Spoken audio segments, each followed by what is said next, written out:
ఏమండోయ్, ఈ సంక్రాంతికి ఇంటిల్లపాది పరపరలాడిస్తూ తినే చిన్ని పిండి వంట. 1 కేజీ బియ్య పిండి తీసుకుని కొద్దిగా సాల్ట్ వేసి కలపండి.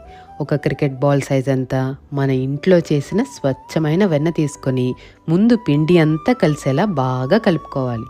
అప్పుడే నోట్లో పెడితే కరిగిపోయేంత గుల్లగా వస్తాయి. పొడిపిండి ఒత్తితే ఇలా ఉండయ్యేలా చూసుకోండి. కొద్దిగా వేడినీళ్ళు వేసుకుని పిండిని అంతా కలుపుకోవాలి. మనం కలిపే కొద్దీ చేతి నిండా వెన్న వస్తుంది. సో వాటర్ చూసుకుని వేసుకోండి. ఇలా మెత్తగా చేసుకున్న పిండి ఉండ చేస్తే నున్నగా పగుళ్ళు లేకుండా రావాలి.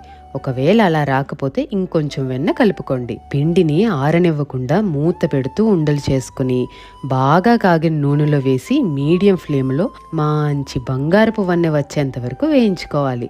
ఇవి టేస్ట్ చూడ్డానికే సగం వాయి అయిపోతుంది. ఇప్పుడు కడాయిలో నేనైతే 1 కప్పు తాటి బెల్లం తీసుకుని